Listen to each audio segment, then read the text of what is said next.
Izin pembukaan dulu. Baik, silakan. Assalamualaikum warahmatullahi wabarakatuh. Alhamdulillahi hamdan katsiran tayyiban barakan fih kama yuhibbu rabbuna wa yarda. Wa asyhadu an la ilaha illallah wahdahu la syarika lah. Wa asyhadu anna Muhammadan abduhu wa rasuluh. Allahumma shalli wa sallim ala nabiyyina Muhammad wa ala alihi wa sahbihi wa man tabi'ahum bi ihsan ila yaumil Allahumma inna nas'aluka ilman nafi'an wa rizqan tayyiban wa amalan Hmm. mutaqabbalan. Amma ba'd. Baik para hadirin jamaah Gunung Haji yang semoga dimuliakan oleh Allah Subhanahu wa taala. Alhamdulillah kita memuji kepada Allah Subhanahu wa taala atas limpahan kenikmatan, daya taufik serta kemudahan yang kita dapatkan sehingga bisa kita lanjutkan kembali majelis ilmu kita bersama guru kita Al-Ustaz Haris Abu Naufal Hafizahullah taala. Alhamdulillah beliau sudah hadir di tengah-tengah kita semuanya. Maka kami ucapkan jazakallahu khairan wa barakallahu fiik kepada Ustaz yang telah meluangkan waktunya untuk berkenan bisa hadir di tengah-tengah. Dan ucapan terima kasih juga kami berikan kepada para ikhwah semuanya, jemaah Bumi Kebang Gaji yang telah berpartisipasi dalam kajian pada kesempatan kali ini. Semoga waktu yang kita luangkan semuanya diberikan keberkahan oleh Allah Subhanahu wa taala untuk dalam rangka menuntut ilmu syar'i dalam dalam kesempatan kali ini. Baik, seperti biasa kajian kita akan ada sesi tanya jawab nanti di akhir waktu. Akan kami berikan kesempatan kepada para jemaah yang ingin bertanya kepada Ustadz, baik secara langsung maupun secara chat ya. Bisa digunakan fitur resennya, ditekan tombol resennya. Untuk selanjutnya kami silakan bertanya langsung kepada Ustadz ataupun yang via chat bisa dikirimkan kepada host untuk nanti akan kami bacakan kepada Ustadz. Baik, langsung saja kita dengarkan penyampaian materi ilmu dari Ustadz. Kami Hmm. persilakan waktu dan tempat kami berikan kepada Ustaz. Fal yatafadhal mashkura Ustaz. Baik, baik. Barakallahu fiik, jazakallahu khairan. Bismillahirrahmanirrahim. Assalamualaikum warahmatullahi wabarakatuh.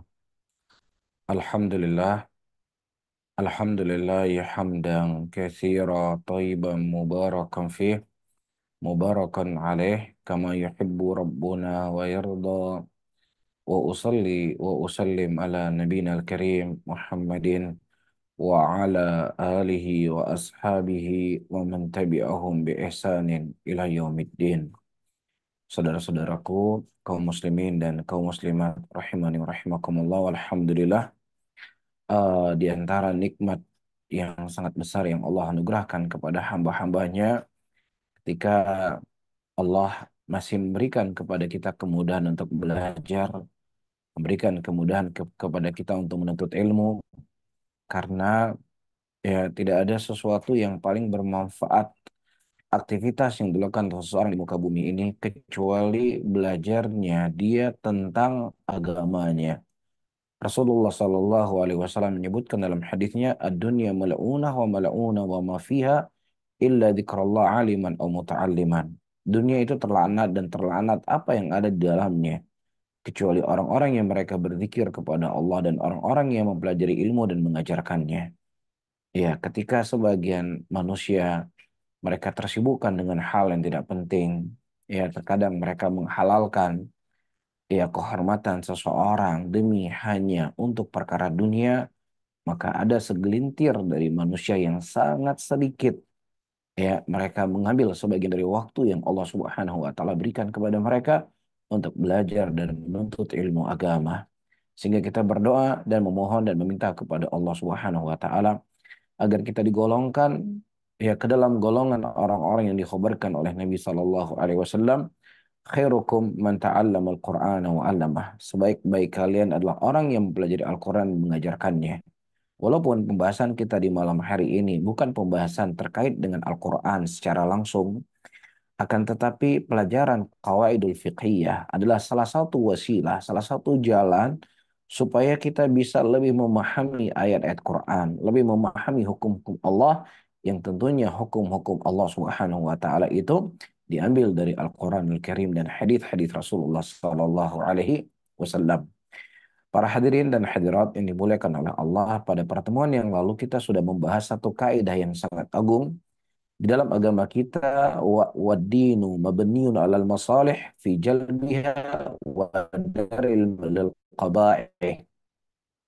ya, atau kaidah yang lainnya, an-din mabniul alal jalbil masalih.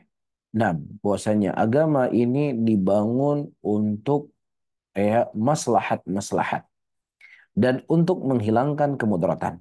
Sebagaimana telah kita terangkan pada pertemuan yang lalu, tidak ada satupun syariat Allah Subhanahu wa taala kecuali di dalamnya pasti ada kebaikan.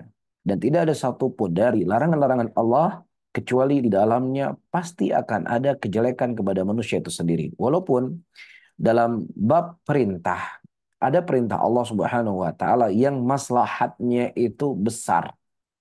Walaupun ada sisi mudarat sedikit. Sebagaimana juga dalam perkara yang haram, ya perkara yang mudarat, ada sisi kejelekan. Di balik kejelekan tersebut ada sisi kebaikannya. Akan tetapi kebaikannya itu sangat sedikit dibandingkan ya kejelekan yang muncul dari perkara tersebut. Oleh karena itu, para ulama mereka menyebutkan bahwasanya akamu syariah yaitu berputar pada 5 poros. Pada poros yang pertama, seluruh perkara di dalamnya kebaikan, tidak ada sedikit pun di dalamnya kejelekan, nggak ada. Ya, apa seluruhnya itu kebaikan, tidak ada kejelekan sedikit pun di dalamnya, adalah tauhid kepada Allah Subhanahu wa taala. Iya. Kemudian yang kedua, di dalam perkara syariat atau hal yang disyariatkan oleh Allah Subhanahu wa taala, di dalamnya ya ada sisi kemudaratan. Akan tetapi mudaratnya itu sangat sedikit dibandingkan maslahat yang ada pada perkara tersebut. Ya, saya sebutkan contohnya misalnya jihad di jalan Allah. Ya, atau mungkin juga contohnya poligami. Ya, di mana Allah Subhanahu wa taala menyebutkan sebuah ayat di dalam Al-Qur'an, kutiba alaikumul qital wa huwa kurhul lakum. Iya, diwajibkan kepada kalian berperang di jalan Allah Subhanahu wa taala dalam keadaan jihad itu merupakan sesuatu yang kalian tidak senangi. Ini tabiat kembali kepada manusia. Manusia tidak ingin nyawanya hilang, manusia tidak ingin hartanya hancur, manusia tidak ingin capek, manusia tidak ingin lelah. Ya, ada sesuatu mudarat yang terjadi kepada manusia, akan tetapi maslahatnya itu jauh lebih besar daripada mudarat yang dimunculkan. Taib. Kemudian yang ketiga, teman-teman semuanya, para hadirin dan hadirat yang dimuliakan oleh Allah, ya, perkara yang dilarang oleh Allah Subhanahu wa taala seluruhnya di situ kemudaratan. Tidak ada sedikit pun di dalamnya kebaikan. A sampai Z, min wa ila, semuanya adalah kejelekan. Gak ada kebaikan di situ sama sekali. Apa contohnya? Contohnya adalah syirik kepada Allah Subhanahu wa taala. Syirkun billah. Iya, tidak ada dari ujung sampai ke ujung yang lainnya. Ada kebaikan sedikit pun dari kesyirikan kepada Allah. Sebagaimana dalam perkara tauhid kita sebutkan tadi, tidak ada sedikit pun kejelekannya. Seluruh dalam tauhid kebaikan, dan sebaliknya dalam masalah syirik, seluruhnya dari dalamnya adalah kejelekan. Kemudian yang keempat, teman-teman semuanya, sesuatu yang Allah Subhanahu wa taala haramkan kepada kita, terkadang ada sisi baiknya. Ada sisi manfaatnya kepada manusia. Namun manfaat yang didatangkan dari perkara tersebut jauh lebih besar. Ya, dampak jeleknya kepada manusia itu sendiri. Maka dengan kaidah ini apa saja itu menunjukkan haram perkara tersebut. Misalnya rokok atau narkoba. Ada sisi positifnya. Ya, kita tidak mengingkari pada rokok itu ada sisi positifnya. Akan tetapi positif yang ada pada rokok itu tidak sebanding kemudaratan yang ada pada rokok itu sendiri. Baik. Nah, perkara yang kelima adalah sesuatu yang maslahat dan mafsadahnya itu di tengah-tengah. Bisa 50-50%. Maka disinilah seorang mujtahid beristihad apakah itu perkara yang dibolehkan ataukah perkara yang tidak dibolehkan. Ya, itu di dalam pandangan mujtahidun. Bukan kembali kepada asal syariat. Karena asal syariat itu semuanya sudah jelas. Yang halal sudah jelas, yang haram sudah jelas. Innal halala bainun wa innal harama bainun. Sesuatu yang halal itu sudah jelas, dan sesuatu yang haram itu juga sudah jelas. Nah, yang tidak jelasnya adalah pandangan seseorang kepada sebuah permasalahan. Taib. Sehingga dari hal yang saya sebutkan tadi, teman-teman semuanya, Ya, ketika ada perkara yang di situ ada kemudaratan kepada manusia, maka perlu ditimbang. Kemudaratannya itu lebih banyak atau kemudaratannya itu lebih sedikit. Saya sebutkan contoh yang lainnya supaya lebih jelas. Misalnya mobil. Ada nggak kemudaratan yang dimunculkan dari mobil? Ada kemudaratan, polusi udara. Ya, bisa saja terjadi kecelakaan lalu lintas. Ya, bisa saja mobilnya terbalik dan kemudian ya dia mati atau dia cacat. Nah, apakah dengan serta-merta kita katakan bahwasanya pakai mobil, naik mobil, beli mobil itu menjadi haram karena ada sisi mudaratnya? Maka kita menjawab kembali kepada kaidah yang kita sebutkan tadi. Iya, sesuatu perkara yang apabila maslahatnya itu jauh lebih besar dibandingkan mudarat yang muncul, maka tetap perkara tersebut adalah perkara yang dibolehkan, yang dibenarkan dalam syariat. Saya sebutkan contoh lagi, misalnya pabrik-pabrik. Dibangun pabrik A, pabrik B, pabrik C, pabrik C, dan pabrik D. Ya, nah di pabrik tersebut kemudian terjadi polusi udara, terjadi polusi lingkungan dan lain sebagainya. Maka di sini ditimbang, ya didatangkan, ya yang mudaratnya lebih banyak atau maslahatnya lebih besar. Nah, ketika di sana ada maslahat yang lebih besar, maka ya Islam itu membolehkan perkara tersebut. Jelas ya para hadirin? Taib. Kemudian ya dari hal yang saya sebutkan tadi, maka ada kesimpulan. Ya, maslahat dalam pandangan Islam, ya, ketika maslahat itu dianggap oleh syariat sebagai maslahat. Taib. Dan mafsadah adalah sesuatu perkara yang dianggap oleh syariat itu mafsadah. Ya, ini jelek, ini haram, ini nggak boleh. Taib. Nah, ada perkara yang ketiga yang disebutkan oleh para ulama. Iya, di mana seorang mujtahid yang dia berijtihad, yang kemudian dia membuat sebuah kesimpulan bahwasanya ini maslahat atau ini mafsadah. Yang tidak datang dalil penyebutannya ini maslahat dan juga tidak datang dalil penyebutannya ini mudarat. Atau istilah dalam para ulama fikih atau usul fikih atau qaidul fiqhiyah disebut al-maslah al-mursalah.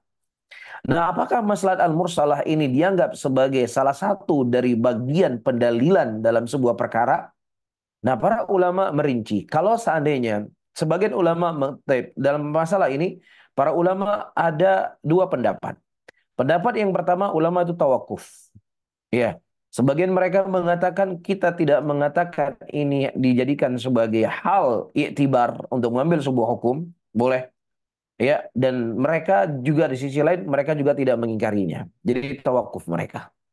Nah, sebagian para ulama yang lainnya yang memandang bahwasanya tidak ada maslahat dan mursalah karena segala sesuatu maslahat sudah datang nas dari Al-Qur'an dan As-Sunnah.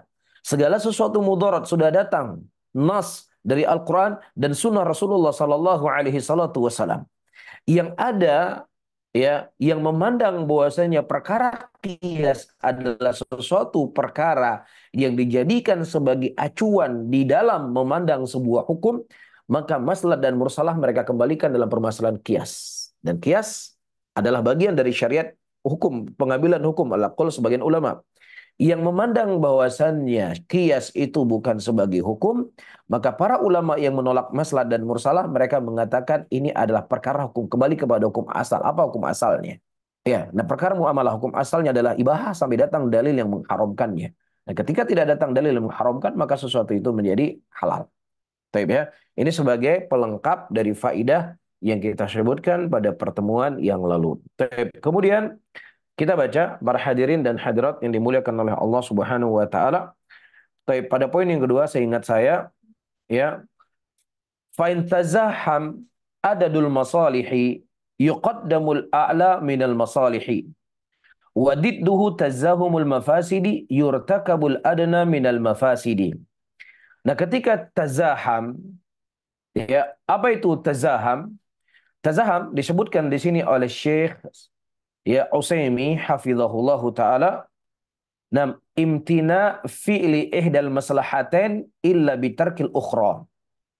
Ya terhalanginya seseorang melakukan Ya, satu di antara dua maslahat kecuali dia harus meninggalkan satunya. Dihadapkan kepada kita dua maslahat. Diperhadapkan kepada kita dua maslahat. Taib. Dan kita tidak bisa mengumpulkan sekaligus dua maslahat tadi. Kecuali kita harus memilih satu di antara dua atau tiga atau empat. Taib.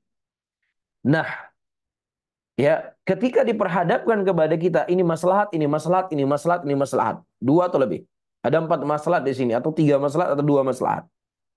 Maka kita memilih yang paling besar maslahatnya, yang paling besar manfaatnya.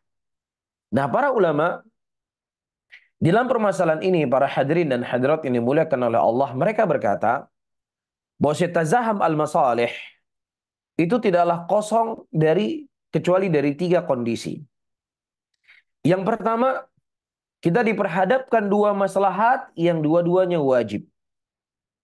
Yang kedua, kita diperhadapkan dua maslahat yang satunya wajib dan yang kedua adalah perkara yang mandub atau sunnah. Hal yang ketiga, kita diperhadapkan dua perkara atau lebih yang semuanya itu adalah perkara ya mandubah atau perkara yang disunahkan. Saya ulangi kembali. Ketika terjadi tazahum masalih, ya diperhadapkan kepada kita dua maslahat atau tiga maslahat yang kita tidak bisa memilih kedua-duanya kecuali satu dan meninggalkan satunya, maka ada tiga kondisi di sini. Yang pertama diperhadapkan kepada kita dua maslahat yang dua-duanya wajib. Yang kedua diperhadapkan kepada kita dua maslahat yang satunya wajib dan yang satunya sunnah. Dan yang ketiga diperhadapkan kepada kita maslahat, dua maslahat atau lebih yang semuanya adalah perkara sunnah. Nah, mana yang harus kita pilih? Baik. Nah, pada poin yang pertama, para hadirin dan hadirat yang dimuliakan oleh Allah Subhanahu wa taala, ketika kita diperhadapkan dua perkara yang wajib. Baik, kita diperhadapkan kepada dua perkara yang wajib. Baik, maka kedepankanlah wajib yang waktunya itu sempit ya dibandingkan waktu yang sifatnya lebih luas. Ya, ini perkara wajib, ini perkara wajib. Nah, perkara wajib ini waktunya sudah mau selesai. Adapun perkara wajib ini, ya para hadirin dan hadirat yang dimuliakan oleh Allah, waktunya masih lapang. Baik, di antara hal yang dicontohkan, misalnya ada air, ada air, kita bisa menggunakan air untuk berwudu. Kita bisa menggunakan air untuk berwudu. Nah, kalau seandainya kita mengambil wudu, maka kemungkinan besar waktu sholat itu sudah pergi, hilang waktu sholatnya. Nah, di sini mereka para ulama mengedepankan untuk kita langsung sholat tanpa berwudu. Karena dalam keadaan darurat. Kita tidak bisa mengumpulkan dua maslahat tadi. Karena waktunya sudah sempit. Iya, atau juga teman-teman semuanya yang tinggal di kota besar, yang kemudian salah memprediksi perjalanan, akhirnya macet parah. Ya, dari waktu asar dia keluar dari kantornya atau dari tempat kerjanya, ya, dan prediksinya dia ini saya bisa sampai ke rumah maghrib. Qadarullah macet parah, ya, macet parah. Taib. Nah, dia sekarang kalau mau berhenti mobil, dia tidak akan bisa berhenti karena orang ada di belakangnya. Atau dia harus belok ke kiri juga tidak ada kesempatan tuh dia belok ke kiri. Nah, sementara waktu sholat itu sudah mau selesai. Waktu sholat sudah mau selesai. Taib. Nah, sholat itu adalah wajib baginya. Dan berdiri dalam sholat adalah sebuah kewajiban. Ya, berdiri dalam sholat adalah sebuah kewajiban. Nah, mana yang harus dia kedepankan? Apakah dia menunggu sampai waktunya habis dan dia bisa berdiri dalam sholatnya sampai ke rumahnya? Atau dia sholat bagaimana bisanya dia sholat? Maka di sini, ketika di sini dia tidak bisa mengumpulkan dua maslahat dan dua-duanya adalah sebuah kewajiban, maka dia harus mengedepankan ya waktunya paling sempit. Apa waktunya paling sempit di sini? Sholat. Waktu sholat kan habis. Maka Anda harus kedepankan. Taib. Dan di sana farak dan cabang dari masalah ini, ketika diperhadapkan kepada kita dua kewajiban, maka kita harus melihat ini wajib yang sifatnya aini atau wajib yang sifatnya kifai. Taib, wajib yang sifatnya aini atau wajib yang sifatnya al-kifai. Taib. Dan yang ketiga, di sana sebagian para ulama mereka juga membahas, ini cabangnya sangat banyak pembahasan seperti ini. Yang satu kewajiban maslahatnya kembali kepada dirinya sendiri, dan yang kedua kewajiban yang maslahatnya itu kembali kepada banyak orang. Iya. Nah, ketika dia tidak bisa mengumpulkan dua perkara tadi, dia tidak bisa mengumpulkan dua perkara tadi, maka dalam kondisi seperti ini, maslahat yang wajib yang itu kembali kepada banyak manusia, itu lebih dikedepankan daripada maslahat kewajiban yang itu kembali kepada sifatnya pribadinya sendiri. Bisa difahami ya? Taib. Kemudian perkara yang kedua, teman-teman semuanya, apabila sesuatu perkara yang satunya wajib dan yang satunya sunnah. Taib. Dan dia tidak bisa mengumpulkan di antara perkara wajib dan sunnah ini, maka dia mengambil sesuatu yang sifatnya wajib dan dia meninggalkan sesuatu perkara yang sifatnya sunnah. Ya, dia mengambil suatu perkara yang wajib dan dia meninggalkan perkara yang sunnah. Ini hukum asalnya.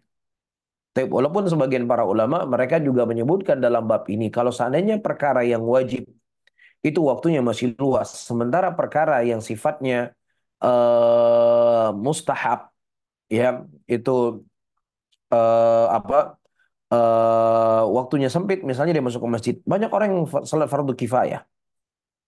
Ya, salat maksud saya salat jenazah. Banyak orang melakukan salat jenazah. Berarti ketika sudah ada orang yang melakukan salat jenazah, runtuhlah baginya untuk melakukan salat jenazah. Kan seperti itu. Maka hukumnya sudah tidak wajib bagi dirinya. Tapi karena sebagian orang telah menegakkan. Nah, sementara kalau dia salat wajib dulu, maka dia telah menghabiskan waktunya. Maksudnya, kalau dia salat wajib dulu, salat jenazah sudah pergi orang, dia selesai dia salat wajib, ya, assalamualaikum, waalaikumsalam, assalamualaikum, sementara orang udah pergi, nah sementara ya waktu sholat wajibnya masih panjang. Maka dalam kondisi seperti ini dia sholat dulu sholat apa jenazah dan kemudian baru sholat wajib. Dan juga teman-teman semuanya ya ketika kita masuk ke dalam masjid, ketika kita masuk ke dalam masjid, taib, muazin sedang mengumandangkan adzan hari Jumat. Nah sementara ya khotib tentunya sudah duduk di atas mimbarnya.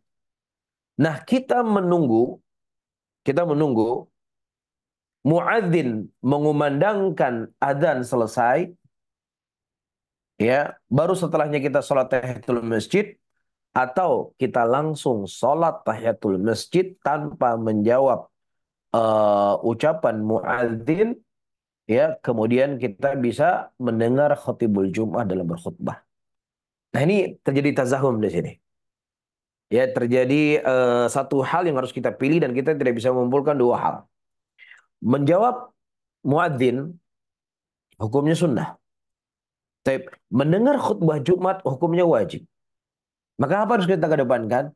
Yang harus kita kedepankan adalah kita langsung sholat tahiyatul masjid, ya, sehingga kita tidak punya kesempatan untuk menjawab muadzin mengumandangkan adzan, akan tetapi kita setelahnya melakukan kewajiban yaitu mendengar khotib dalam khotib berkhutbah.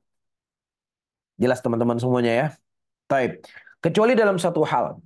Disebut oleh para ulama dalam satu hal, ketika sebuah ibadah itu adalah mengikuti ibadah yang wajib. Ketika perkara sunnah itu mengikuti perkara yang wajib, maka boleh di sini seseorang mengedepankan sunnah, baru setelahnya dia melakukan kewajiban, walaupun perkara wajib itu sudah habis waktunya.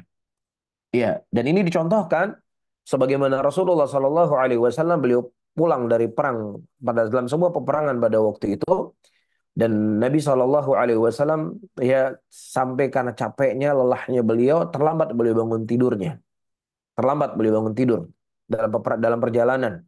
Kemudian Nabi Shallallahu Alaihi Wasallam berpindah tempat beliau tadi tidur, beliau berpindah tempat. Dan pada waktu itu Nabi kita Shallallahu Alaihi Wasallam sholat sunnah fajar 2 rakaat dan kemudian baru beliau sholat subuh berjamaah. Nah, sholat sunnah fajar itu hukumnya sunnah. Dan sholat subuh sudah habis waktunya itu hukumnya wajib. Iya, tapi karena beliau tertidur, Maka dalam kondisi seperti ini, maka pada waktu itu Nabi SAW beliau melakukan sholat sunnah fajar, baru setelahnya beliau beliau setelahnya melakukan kewajiban untuk sholat subuh. Maka dalam kondisi seperti ini, sebagian para ulama mereka mengatakan ini hal yang dikecualikan kapan perkara sunnah itu dikedepankan dari perkara yang wajib. Kemudian yang ketiga, teman-teman semuanya, ya, diperhadapkan kepadanya mandubatani, dua hal yang disunahkan. Ya, dua hal yang disunahkan. Dan dia tidak bisa mengumpulkan mana di antara dua hal yang disunahkan itu kecuali dia harus mengambil satu di antara keduanya. Maka seseorang melihat mana yang lebih maslahat untuk dirinya. Ya, mana yang lebih bermanfaat untuk dirinya. Dan bermanfaat untuk keluarganya. Misalnya seseorang, dia menikah. Menikah hukumnya sunnah, belum wajib. Dia masih mampu untuk menahan syahwatnya. Dan dia juga merasa aman daripada terjatuhnya dari zina, dia aman dari hal yang seperti itu, dan inilah adalah hal yang disunahkan kondisi dia menikah. Dan begitu juga belajar. Belajar yang dia pelajari adalah ilmu-ilmu, bukan sebuah ilmu kewajiban-kewajiban, tapi untuk menyempurnakan kewajiban daripada ilmu dia tadi. Ya, maka dalam kondisi seperti ini dia melihat mana yang lebih masalah untuk dirinya, mana yang lebih aslah untuk dirinya, mana yang lebih besar manfaat untuk dirinya. Apakah dia mendalami dulu ilmu sesaat sampai dia bersabar dan kemudian baru dia menikah? Tapi kalau seandainya seseorang dia sudah selesai belajar hal yang wajib untuk dirinya dan dia tinggal mempelajari perkara-perkara yang sifatnya sunnah, perkara-perkara yang sifatnya adalah penyempurnaan. Dan kalau seandainya dia tidak menikah, akan terjatuh dalam zina, maka dia terjatuh dalam perkara yang diharamkan oleh Allah dan menghindarkan sebuah perkara yang haram tentunya lebih dikedepankan daripada untuk mengambil maslahat. Baik, bisa difahami teman-teman semuanya. Nah, kira-kira teman-teman semuanya, kira-kira ya dari hal yang kita sebutkan tadi, pemilu ya itu adalah untuk mengambil dua maslahat yang lebih besar maslahatnya, atau bab pemilu masuk dalam kaidah diperhadapkan dulu kepada kita kedua kemudaratan dan kita tidak bisa menghindar daripada dua kemudaratan tersebut, maka kita ambil yang paling rendah dari kemudaratan tadi. Jelas ya? Sepengetahuan yang saya ketahui dari fatwanya para ulama itu kembali kepada bab yang kedua. Diperhadapkan kepada kita dua kemudaratan. Dan kita harus memilih dua di antara kemudaratan tersebut, kalau tidak akan memunculkan kemudaratan yang lebih besar. Maka disinilah kita memilih kemudaratan yang paling sedikit. Jadi jangan dibalik kaidahnya. Jangan dibalik, ini adalah ada maslahat A dan maslahat B. Mana maslahat yang lebih besar untuk kita dan lain sebagainya. Tidak. Ini kembali kepada bab kemudaratan. Dan yang namanya kemudaratan para hadirin dan hadirat ini dimuliakan oleh Allah, ya harus dibedakan reaksinya kita, sikapnya kita ketika kita berbicara maslahat. Paham maksud saya ya? Jadi pemilu saya tegaskan kembali sebagaimana yang saya pahami dari fatwa para ulama itu mengambil kemudaratan. Nah, ketika dia mengambil kemudaratan, dia sedang tidak mengambil maslahat.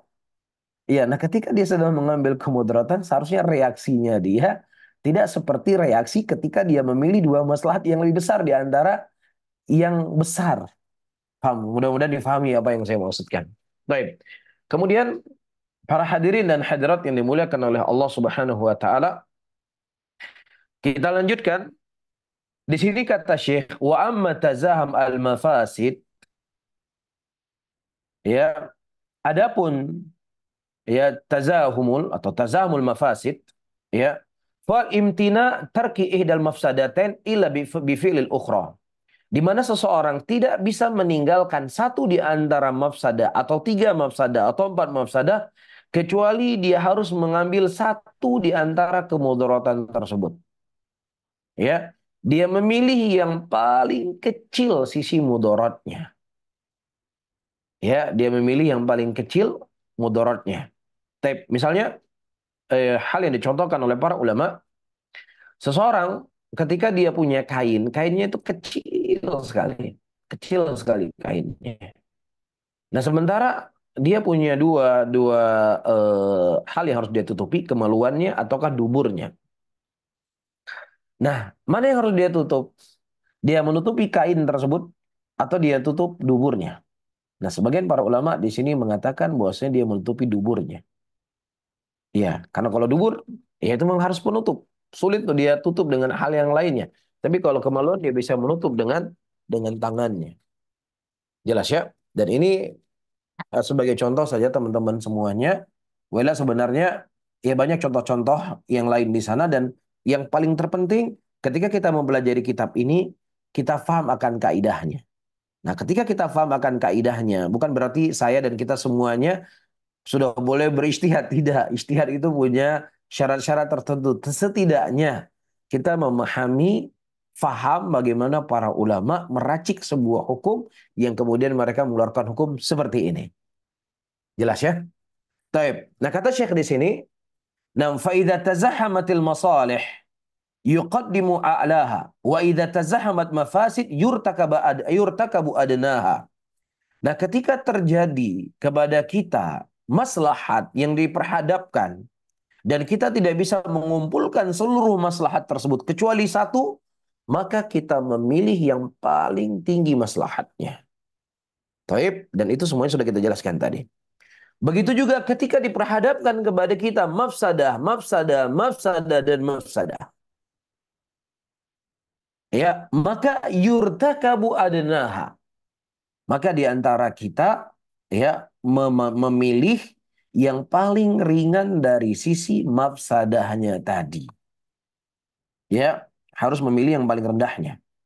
Wa darajatil uluwi wa dunuwi tu'rafu min qibali syara' manadhar ila halil abdi. Nah, bagaimana derajat bahwa ini tertinggi, ini yang rendah? Bagaimana kita mengetahuinya? Diketahui dari sisi syarak. Sebagaimana kaidah yang kita sebutkan tadi. Perkara yang wajib lebih dikedepankan dari perkara sunnah. Iya, fardul kifayain lebih diwajibkan daripada fardul kifayah. Iya, maslahat yang sifatnya kepada banyak orang lebih dikedepankan daripada maslahat yang kembali kepada satu orang. Jelas ya? Taib. Kemudian ma'an-nadhari ila halil abdi. Dan juga perlu kita lihat dari sisi keadaan hamba tadi. Iya, ketika perkara itu dua-duanya sunnah seperti kita sebutkan tadi, si A bisa saja dia lebih baik menikah daripada dia melanjutkan menuntut ilmu. Tapi buat si B bisa saja dia lebih baik menuntut ilmu daripada dia menikah. Bisa saja, itu terjadi pada si A. Maka ini perlu dilihat dari sisi orangnya. Tapi selain kita meninjau dari sisi syariat, mana yang lebih cocok kepada dia, juga kita melihat dari sisi timbangan atau kondisi manusia itu sendiri. Kemudian kata Syekh, wa idza waqal izdiham bainal masalih wal mafasid. Nah, tadi kita membahas antara maslahat dengan maslahat. Diambil yang paling tinggi maslahatnya. Nah, ketika sekarang, kemudian kita juga sudah bahas antara mafsadah dengan mafsadah. Diambil yang paling ringan mafsadahnya. Nah, sekarang diperhadapkan kepada kita antara maslahat dan mafsadah. Apakah kaidah adarul mafasid muqaddam min jabil manafi'? Apakah menghindarkan kemudorotan itu lebih diutamakan daripada mengambil maslahat? Maka kaidah ini butuh rincian. Kaidah ini bukan digunakan secara mutlak. Karena kalau kaidah ini difahami secara mutlak teman-teman semuanya, adar mafasid muqaddam min jabil masalih, maka kita nggak boleh lagi naik mobil. Ya, karena mobil itu ada mafsadahnya, terjadi polusi, terjadi kecelakaan, menabrak orang, ada mafsadahnya. Ya, berarti kapan ada mafsadah, maka mafsadah harus lebih dihindari daripada kita mengambil maslahat. Ya, tidak demikian kaidahnya. Tapi kaidahnya, kaidah dipakai adar mafasid muqaddam min jalbil manafi', menghindarkan kemudaratan lebih diutamakan daripada kita mengambil maslahat ketika mudaratnya itu lebih besar. Ketika antara maslahat dan mudarat itu seimbang. Tapi kalau seandainya mudaratnya itu sedikit, sementara maslahatnya itu besar, maka tidak dipakai kaidah darul mafasid muqaddam min jalbil manafi'.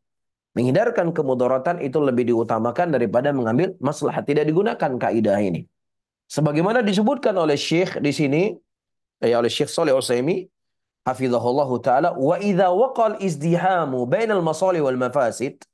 Nah, ketika terjadi izdiham, kita sudah menjelaskan tadi, ya, Antara maslahat dan mafsadah, fa in rajahat ihdahuma 'alal ukhra quddimat rajihah. Nah, ketika lebih di antara kedua ini mana yang lebih roji, yang lebih kuat, yang lebih besar maslahatnya dalam maslahatnya, maka dikedepankan maslahat tadi. Tapi kalau seandainya ketika ditimbang ternyata mudaratnya yang lebih besar, maka ya dia hindarkan kemudaratan tersebut dan walaupun dia tidak mengambil maslahat. Kemudian kata Syekh, wa in tasawatil maslah wal mafsadah. Nah, ketika kemudian terjadi maslahat dan mafsadah seimbang antara maslahat dan mafsadah, maka dalam keadaan seperti ini fahaina idzin yuqal, maka dalam kondisi seperti dikatakan daf'ul mafasid muqaddamun ala jalbil masalih. Menghindarkan kemudaratan itu lebih dikedepankan daripada mengambil maslahat. Jelas teman-teman semuanya, saya ulangi kembali. Kapan kaidah darul mafasid muqaddam min jalbil manafi' atau min jalbil masalih? Ketika mudarat yang ada itu jauh lebih besar daripada maslahat, atau ketika maslahat dan mafsadah itu seimbang, maka menghindarkan kemudaratan itu lebih baik daripada untuk mengambil maslahat. Dan hadis-hadis dan pendukungnya sangat banyak sekali dari Nabi kita Muhammad sallallahu alaihi wasallam. Para hadirin dan hadirat ini muliakan oleh Allah, di antaranya kisah seorang badui yang kencing di pojok masjid. Kisah Nabi Shallallahu Alaihi Wasallam, beliau membuat perjanjian di Hudaybiyah dan kemudian beliau kembali tidak jadi masuk ke Mekah karena dikhawatirkan untuk menjaga nyawa manusia. Dan juga Nabi Shallallahu Alaihi Wasallam pada waktu fase Mekah beliau tidak berperang, beliau bersabar, ya tidak melawan orang musyrikin karena untuk menghindarkan kemudaratan yang lebih besar. Ya, daripada hanya untuk mendapatkan maslahat yang mana maslahat itu masih sangat sedikit atau maslahatnya itu masih ngawang-ngawang. Maslahatnya belum jelas maslahatnya. Jelas ya teman-teman semuanya? Taib. Kemudian ya, kalau seandainya saya tegaskan kembali, kalau seandainya kaidah adar mafasid muqaddam min jalbil masalih itu difahami secara mutlak dalam segala keadaan, maka tentunya tidak akan ada jihad. Jihad ada mudaratnya atau tidak? Ada mudaratnya pada jihad. Akan tetapi di balik jihad itu ada maslahat yang besar. Ada meninggal muslimin di situ. Ada harta muslimin hilang di situ. Ya, ada perempuan-perempuan akan menjadi janda di situ. Ada mudaratnya, ada mudaratnya. Akan tetapi maslahat yang datang dari jihad itu lebih rajihah dibandingkan mudarat yang dimunculkan. Nah, ini hal yang harus difahami. Ya, jadi sebuah kekeliruan ketika kita memahami kaidah daful mafasid muqaddamun ala jalbil masalih alal itlaqihi. Tapi sebagaimana dijelaskan oleh Syekh di sini, kata beliau, fahadhil qa'idatul masyhurah, dan kaidah daful mafasid muqaddamun ala jalbil masalih adalah kaidah yang cukup populer, kaidah yang cukup masyhur. Mahalluha, maka kaidah ini dipakai dan digunakan idza izdahamat maslahah wal mafsadah, ketika diperhadapkan kepada kita maslahat dan mafsadah, walam tarjuh ihdahuma alal ukhra, dan kemudian tidak bisa dirojihkan satu dengan yang lainnya, ya maka itu baru boleh digunakan. Jadi kalau seandainya seseorang merojihkan maslahatnya jauh lebih besar daripada mudaratnya, maka hal itu menjadi boleh dan kaidah ini tidak digunakan. Dan ini sebagaimana asyara ila dzalik al-Qarafi wa ghairuhu fa qaidatun khassatun bi mahal madhkur. Dan ini sebagaimana disyaratkan oleh Qarafi dan selain dari beliau, dan kaidah ini adalah kaidah yang khusus dan juga pada pembahasan yang kita sebutkan tadi. Tapi bukan dalam semua kaidah, bukan dalam semua keadaan. Kemudian para hadirin dan hadirat yang dimuliakan oleh Allah, dikatakan oleh Syekh di sini, wa tasawi al-maslah wal mafsadah wa bi'tibari nadharil mujtahid. Jadi adanya sisi kesamaan antara maslahat dan mafsadah itu bukan kembali kepada asal peletakan syariat. Tidak kembali kepada asal peletakan syariat. Akan tetapi itu adalah dari pandangan seorang mujtahid itu sendiri. Iya, karena manusia itu punya keterbatasan. Manusia tidak bisa menghukumi segalanya. Iya, manusia hanya bisa menghukumi sesuatu yang sifatnya terbatas. Taib, maka tidak ada cara dan jalan bagi kita ketika manusia itu punya pandangan yang terbatas terhadap sesuatu, maka yang harus menjadi pijakannya adalah Al-Quran dan Sunnah Rasulullah Sallallahu Alaihi Wasallam. Nah, ketika tersamarkan baginya mana dalil yang menunjukkan maslahat dan mana dalil yang menunjukkan mafsadah, tersamarkan bagi dirinya, bukan kembali kepada asal syariat, maka disinilah digunakan kaidah yang kita sebutkan tadi. Dan poin ini perlu untuk kita jelaskan. Ya, perlu untuk digarisbawahi apa yang disebut oleh Syekh di sini. Berarti jangan ada kesimpulan berarti syariat Allah ada yang jelas, ada yang nggak jelas, yang enggak. Syariat Allah secara hukum asal itu jelas dan gamblang. Innal halana bainun wa innal harama bainun. Yang halal itu jelas, yang haram itu jelas. Tetapi yang terkadang itu menimbang sisi maslahat dan mafsadah mana yang lebih besar, itu pandangan seorang mujtahid. Faqad dzakara ba'dul hudaqil adhkiya min ahli ilmi imtina'u tasawi lil maslahat wal mafsadah minhum Ibnu Al-Qayyim fil Ilam Muwaqqi'in wa mutajjahun bin nadhari ila khitab syara' fil maslahat wal mafsadah. Dan ini sebagaimana disebut oleh hudaq. Hudaq itu orang yang dalam ilmunya, orang yang pintar, orang yang cerdas. Dari kalangan para ulama bahwasannya tidak akan pernah ada maslahat dan mafsadah itu seimbang, nggak ada. Dari asal syariat itu nggak ada. Tapi ima di dalamnya adalah maslahat yang murni, atau dalamnya maslahatnya lebih besar dan mudaratnya kecil, atau di dalamnya adalah sesuatu perkara yang mudaratnya dan mafsadahnya semua totalitas semua jelek, atau di dalamnya mudaratnya besar dan ada sedikit maslahat. Adapun setengah-setengah, maka itu pandangan seorang mujtahid tidak kembali kepada asal syariat. Jelas ya? Dan yang menerangkan masalah ini adalah Ibnu Qayyim rahimahullah dalam kitab beliau Ilamul Muwaqqi'in.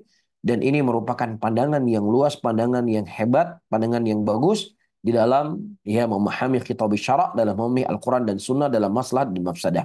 Lakin alladhi yadhkurul jumhur ahli ilmi min wuqu'il tasawi fainum yuriduna bi tasawihima bin nadhar ila al-mujtahid. Akan tetapi ketika ada para ulama atau jumhur ulama, mereka menyebutkan ada sisi kesamaan antara maslahat dan mafsadah, yang mereka maksudkan tidak kembali kepada asal syariat, tetapi yang mereka maksudkan itu kembali kepada mujtahid. Jadi pendapat jumhur para ulama dan pendapatnya Ibnu Qayyim rahimahullahu taala zahirnya khilaf di antara mereka cuman khilaf lafzi, tidak sampai kepada khilaf yang sifatnya ma'nawi. Cuman sekedar bahasa saja. Baik. Kemudian kata Syekh, wa yu'lamu mimma taqaddama anna izdihamal masalih wal mafasid lahu thalatha maratib. Ya, atau thalatha maratib. Diketahui dari apa yang telah kita lewat bahwasannya ketika terjadi izdiham masalih dan mafasid, maka baginya ada thalathu maratib, ada 3 tingkatan. Tingkatan yang pertama, al-martabatul ula tazahum al-masalih wa yuqaddimu a'laha. Ketika diperhadapkan kepada kita 2 maslahat, maka kita memilih yang paling besar maslahatnya. Ini yang pertama. Yang kedua, ini kesimpulan. Wal martabatul tsaniyah, tingkatan yang kedua, tazahumul mafasid. Diperhadapkan kepada kita 2 perkara yang mafsadah. Dan kita tidak bisa meninggalkan kecuali satu di antara keduanya. Wa yuqaddimu adnaha. Maka kita memilih yang paling ringannya. Yang ketiga, martabatul tsalitsa izdihamul masalih wal mafasid. Nah, ketika diperhadapkan kepada kita antara maslahat dan mafsadah, walau thalathu suwarin, maka dia ada 3 bentuk. Bentuk yang pertama, fasuratul ula izdihamuhuma marujahanil maslah fatuqaddimul maslahah. Ya, diperhadapkan kepada kita maslahat dan mafsadah, akan tetapi maslahatnya itu jauh lebih besar, maka dalam kondisi seperti ini dikedepankan maslahat. Wasuratu tsaniyah, surah yang kedua, diperhadapkan kepada kita izdihamuhuma marujahanil mafsadah. Diperhadapkan kepada kita maslahat dan mafsadah, dan ternyata mudaratnya, mafsadahnya itu lebih besar, maka di sini kita lebih mengedepankan untuk apa? Menghindarkan ke mafsadah tadi. Wasuratu tsalitsah tasawihima. Ya tasawihima, sama antara maslahat dan mafsadah, fahaina idzin yuqaddimu dafal mafsadah ala jabil maslahah. Maka dalam hal yang seperti ini lebih dikedepankan untuk menghindarkan mafsadah daripada untuk mengambil maslahat.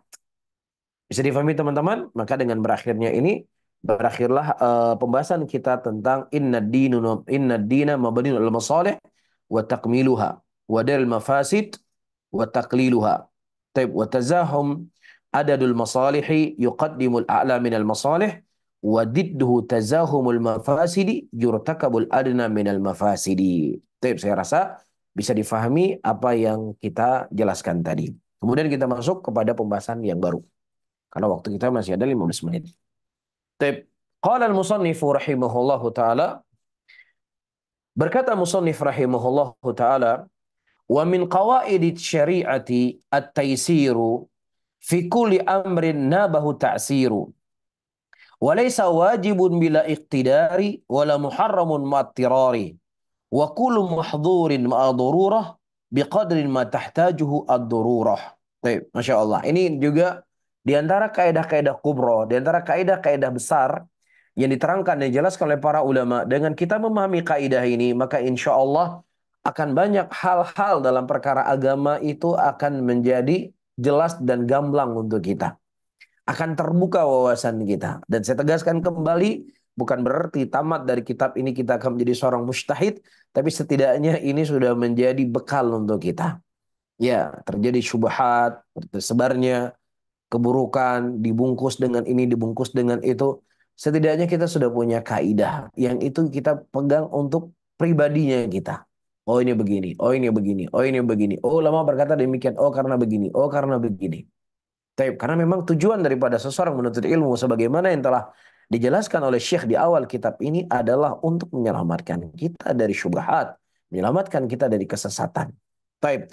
Nah, Syekh rahimahullahu taala mengatakan, wa min qaidati wa min qawaidis syariah, dan daripada kaidah syariat inilah taisir. Ya, syariat yang Allah Subhanahu wa taala syariatkan kepada kita. Iya, perkara yang Allah wajibkan kepada kita, perkara yang Allah haramkan kepada kita, itu adalah sesuatu yang sifatnya mudah. Ya, itu sesuatu yang sifatnya mudah. Makanya teman-teman semuanya, Allah Subhanahu wa taala ya menyebutkan pertama kali yang tersusun di dalam Al-Qur'anul Karim adalah dua namanya yang agung. Bismillahirrahmanirrahim. Dengan menyebut nama Allah yang Maha Pengasih lagi Maha Penyayang. Kemudian baru disebutkan tentang ayat-ayat. Di dalamnya ada ayat ahkam. Dalamnya ada kisah. Kisah orang-orang yang selamat. Kisah orang-orang yang mereka dibinasakan. Kisah orang-orang yang dihancurkan. Di dalamnya ada neraka. Di dalamnya ada surga Allah Subhanahu wa taala diceritakan oleh Allah dalam Al-Qur'an. Maka teman-teman semuanya, ya, apa yang Allah wajibkan kepada kita itu adalah bentuk rahmat dan kasih sayang Allah kepada kita. Ya, Allah tidak mengekang kita, Allah tidak membebani kita, tapi Allah memerintahkan kepada kita dengan perintah-perintah sebagai bentuk kasih sayangnya kepada kita. Begitu juga Allah Subhanahu wa taala melarang kita dengan larangan-larangan. Bukan di sini Allah Subhanahu wa taala ingin menyulitkan kita, tapi Allah Subhanahu wa taala melarang kita dengan larangan-larangan itu semuanya dibangun di atas Ar-Rahman, Ar-Rahim, Maha Pengasih dan Maha Penyayangnya Allah Subhanahu wa taala. Karena Allah tidak pernah memiliki sifat zalim. Wa anna Allah laysa bidzalamin lil 'abid. Dan Allah Subhanahu wa taala itu tidak pernah sama sekali mendolimi dari hamba-hambanya. Makanya di sini disebutkan wa min qawaidi syariati at-taisiru. Daripada kaidah di dalam agama itu adalah taisir. Fikul amrin. Setiap perkara. Ya, nabahu ta'siru. Yang itu adalah pengganti daripada sesuatu yang sulit. Allah nggak pernah menyulitkan. Sebagaimana akan dijelaskan di sini oleh Syekh. Taib. Kata Syekh di sini, dzakara an-nadhimu rahimahullahu taala qa'idatan ukhra min al-qawaidil al-manzumati. Dan Nadhim, yaitu Syekh Abdurrahman Sa'di rahimahullah, menyebutkan di dalam kaidah beliau yang lainnya, dalam kaidah manzumahnya beliau, wasarha, dan beliau terangkan bilafziha, dengan lafadznya, fi syarhi manzumatihi. Jadi Syekh Abdurrahman Sa'di rahimahullah, beliau punya matan yang sifatnya manzumah ini yang kita baca, dan beliau juga punya syarah terhadap kitab beliau sendiri. Dan kita tidak membaca syarahnya Syekh Abdurrahman Sa'di, tapi yang kita baca adalah kitab syarahnya Syekh Saleh Al-Utsaimin hafizahullah taala. Nah, di dalam kitab beliau mengatakan at-ta'siru yajlibu taisir. Iya, kapan di sana ada kesulitan, maka disitulah Allah Subhanahu wa taala akan memberikan kemudahan. Perhatikan teman-teman. Jadi ada dua ibarah di sini. Ibarah yang pertama, bahwasannya agama itu hukum asalnya adalah mudah. Ya, ini ibarah yang pertama. Nah, ibarah yang kedua, ya, kemudahan itu datang ketika datang kesulitan. Nah, ketika tidak datang kesulitan, maka tidak akan ada kemudahan pada dirinya. Ini kan dua ibarah yang berbeda. Saya ingin menerangkan ini dulu. Tapi saya ulangi kembali. Iya, kayak ibarah yang pertama, asal dari peletakan syariat itu mudah.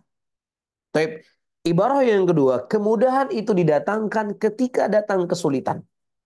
Berarti ketika tidak datang kesulitan, maka tidak ada kemudahan di sana. Taib, ini dua ibarah yang berbeda. Taib, nah kita baca. Wa hadzal ladzi ikhtarahu ahsan min qawli ghairihi min al-fuqaha al-masyaqqah tajlibu taysir. Taib. Dan apa yang disebutkan oleh Syekh di sini, ayyuhal ikhwah rahimani wa rahimakumullah, yaitu lebih baik daripada ucapan seseorang yang mengatakan al-masyaqqah tajlibu taysir. Kesulitan itu akan, kapan ada kesulitan, maka disitulah akan datang kemudahan. Lianna ta'sir huwal warid fi khitab syara'. Karena kalimat ta'sir ini adalah kalimat yang datang di dalam syariat Allah. Kita sudah bahas tadi di awal kajian dulu kita di awal. Iya, menggunakan lafaz-lafaz syar'i itu lebih diutamakan dalam mengibarahkan sebuah kalimat tentang agama ini daripada kita menggunakan kalimatnya manusia. Taib. Nah, di dalam syariat, dalam khitab syara', dalam Al-Quran, Allah Subhanahu wa taala tidak menyebutkan dengan kalimat masyaqqah, kesulitan. Tapi Allah Subhanahu wa taala menggunakan kalimat at-ta'sir. Ya, kalimat at-ta'sir. Allah mengatakan dalam ayatnya, yuridullahu bikumul yusra wa la yuridu bikumul usra. Allah Subhanahu wa taala menginginkan kepada kalian kemudahan. Dan Allah Subhanahu wa taala tidak menginginkan kepada kalian kesulitan. Allah di sini menggunakan kalimat al-usra. Tidak menggunakan wala yuridu bikumul al-masyaqqah. Tapi Allah di sini menggunakan wala yuridu bikumul usra atau al-usr. Ya, maka takbir bil usri itu aula. Itu lebih utama daripada kita menggunakan takbir al-masyaqqah. Takbir al-masyaqqah. Kemudian kata Syekh, wa asan min hadza wa dzak. Dan yang lebih baik lagi dari kalimat al-masyaqqah tajlibu taysir, kalimat wa ta'sir, ya, at-ta'sir yajlibu taysir. Taib, ada yang lebih baik lagi dari dua kalimat ini. Apa itu? Nam, al-warid fi lafdil nabawi. Yang datang dalam lafad Nabi sallallahu alaihi wasallam, ad-dinu yusrun. Agama itu mudah. Jadi saya ulangi kembali, jadi ada tiga kalimat. Kalimat yang pertama, at-ta'sir tajlibu taysir.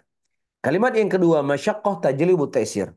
Nah, mana yang lebih baik? Orang mengungkapkan kalimat ta'sir tajlibu taysir atau al-masyaqqah tajlibu taysir, maka kita menjawab menggunakan kalimat at-ta'sir tajlibu taysir lebih utama daripada kalimat al-masyaqqah tajlibu taysir. Kenapa? Karena kalimat ta'sir ini ada penyebutannya dalam Al-Qur'an.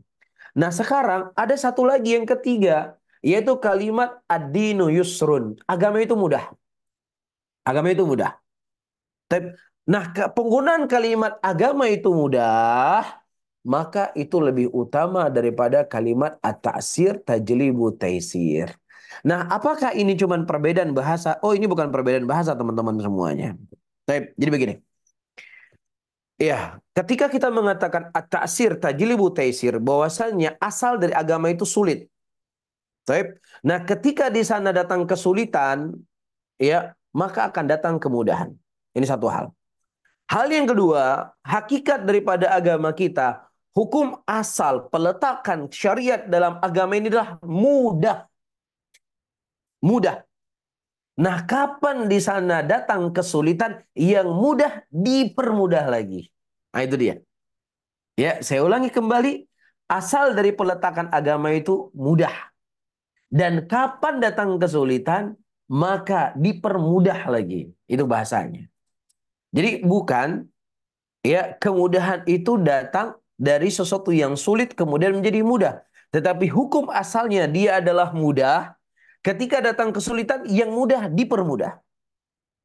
Taib. Apa misalnya kita berpuasa.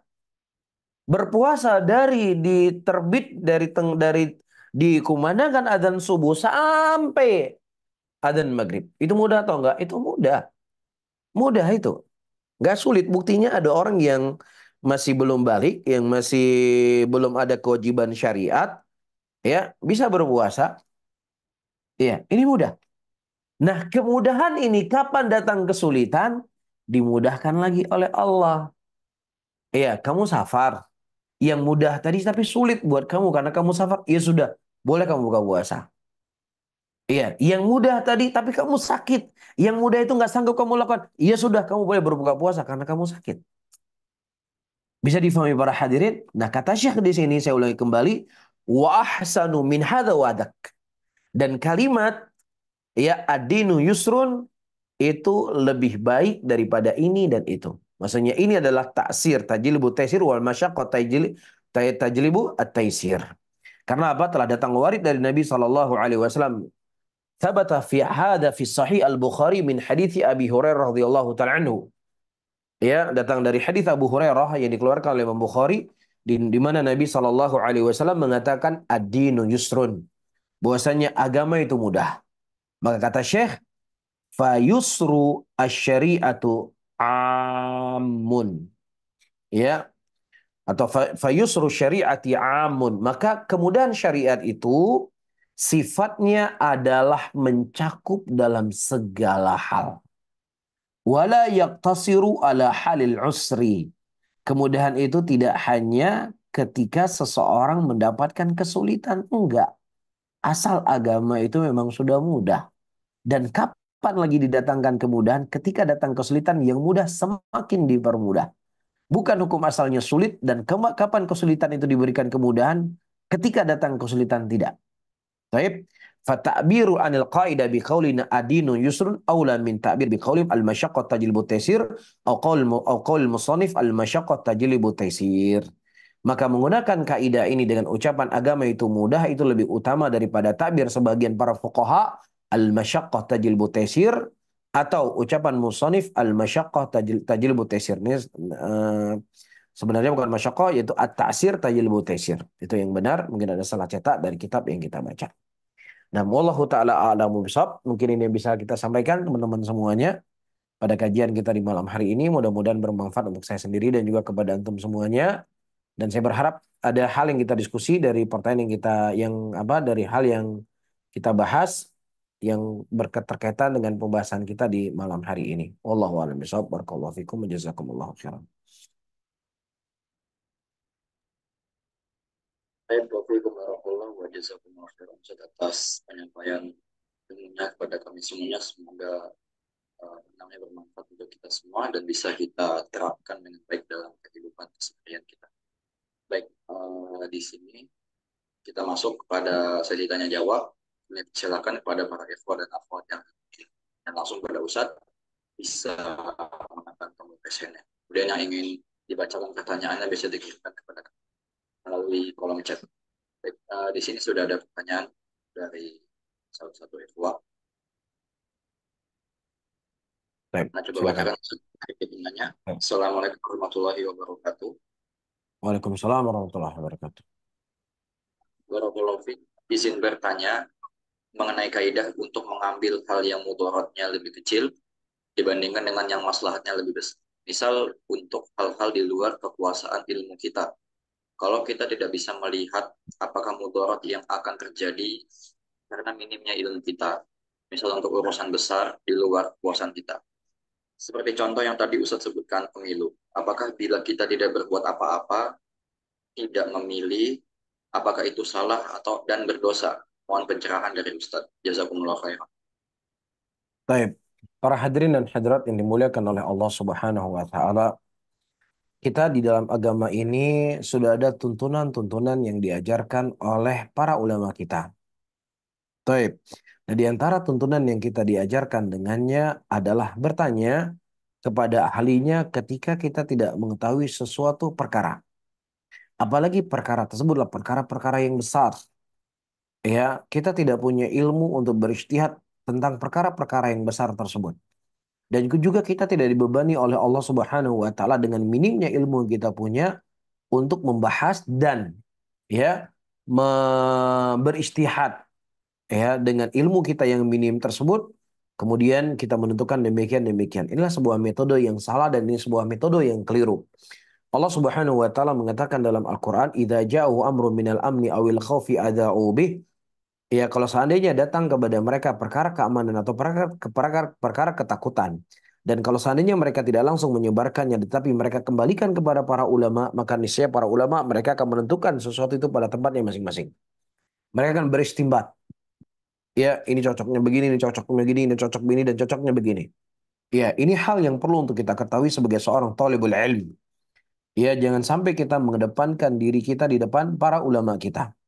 Kemudian yang kedua, teman-teman semuanya, sebagaimana kita ketahui bahwasanya dalam masalah pemilu, memang ada perkara yang memang diperselisihkan oleh sebagian para ulama kita, dan ini adalah koridor ilmiah, ya, yang seseorang tidak boleh ta'assub dalam arti kata, ketika dia punya pendapat yang berbeda dengan pendapat gurunya, atau pendapat yang diyakini, kemudian dianggap orang itu hina, orang itu jumut, atau lain sebagainya. Atau sebaliknya, seseorang yang dia memandang saudaranya yang lainnya dengan pandangan bermudah-mudah dan lain sebagainya, yang manhajnya lemah, akidahnya lemah dan lain sebagainya, maka ya ini tidak boleh kita sebagai seorang thalibul ilm memandang hal demikian ketika itu adalah perkara yang menjadi koridor ilmiah dalam pembahasan para ulama.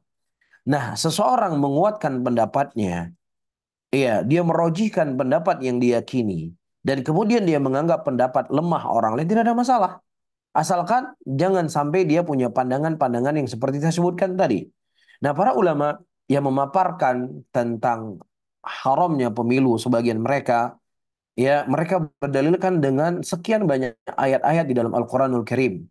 Di antaranya dalam sistem demokrasi dan sistem pemilu, dalam sistem demokrasi, ya suara yang terbanyak, ya itulah suara yang menjadi pemenang. Ya, atau yang menurut mereka suara rakyat adalah suara Tuhan, itu menurutnya mereka. Maka tentunya ini kalau kita melihat Al-Qur'an bertolak belakang dengan ayat Al-Qur'an itu sendiri. Allah Subhanahu wa taala mengatakan wa in tuti aktsar man fil ardi yudilluka an sabilillah. Kalau seandainya engkau mentaati kebanyakan manusia yang ada di muka bumi ini, maka niscaya ya mereka akan menyesatkanmu dari jalan Allah Subhanahu wa taala. Maka ya kita tidak akan mendengar ya ada orang-orang ketika dia berkampanye dia akan mengatakan kalau seandainya saya jadi ini maka saya akan memerangi kesyirikan, saya akan memerangi kebidahan, saya akan memerangi dari riba, saya akan memerangi ikhtilat, saya akan memerangi minuman keras, saya akan memerangi musik, saya akan memerangi dan itu. Kira-kira orang seperti ini ada yang memilih atau tidak? Tidak akan ada orang yang memilih. Tidak akan ada orang yang memilih. Apalagi dia mengatakan kalau seandainya saya jadi presiden, saya jadi ini dan itu, maka wajib bagi laki-laki untuk sholat di masjid. Nggak boleh nggak sholat di masjid. Nggak boleh nggak sholat di masjid. Iya, nggak ada orang berkampanye seperti ini, nggak ada. Karena kalau ada sudah pasti kalah. Nah mau tidak mau, dia harus ya melakukan hal-hal yang membuat dia itu bisa diterima oleh banyak orang. Jadi kalau ke gereja ya, udah snapet-snapet sedikit lah di gereja. Ya kalau nanti di tempat vihara atau lain sebagainya, ya udahlah snapet-snapet sedikit atau lain sebagainya. Karena itu sesuatu yang harus dia lakukan untuk mengeraup suara. Jelas teman-teman semuanya? Dan ini jelas. Ya sistem yang ada dalam pemilu di mana saja. Dan jelas ini dan jelas-jelas juga bertentangan dengan Al-Qur'an. Wa in tuti aktsar man fil ardi yudhilluka an sabilillah.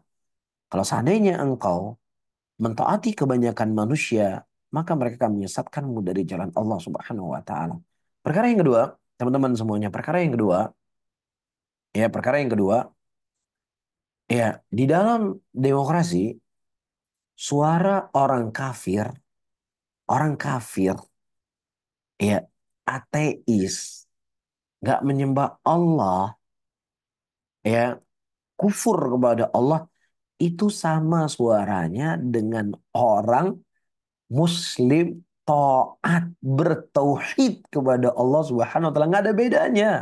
Sama semua di mata orang-orang yang, ya, di mata dalam pandangan demokrasi. Sementara ini jelas bertentangan dalam Al-Qur'an. Allah Subhanahu wa taala mengatakan dalam ayatnya, "Afanaj'alul muslimina kal mujrimin malakum kaifa tahkumun?" Apakah kamu ingin menyamakan antara muslim dengan orang mujrimin? Gimana engkau menghukumi itu? Kata Allah. Ini hal yang dilarang dalam agama ini. Gak boleh menyamakan antara orang yang kafir dengan orang yang mukmin. Orang yang menyembah Allah, mentauhidkan Allah dengan orang yang menyembah selain Allah Subhanahu wa taala.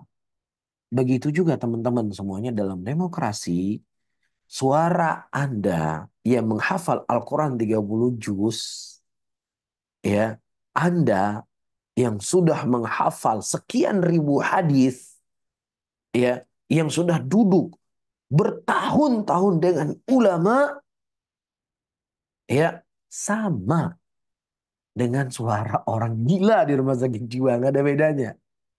Sama, sama dengan suara pemabuk, sama dengan suara penzina, sama dengan suara, ya, penyuka sesama jenis, sama, nggak ada bedanya.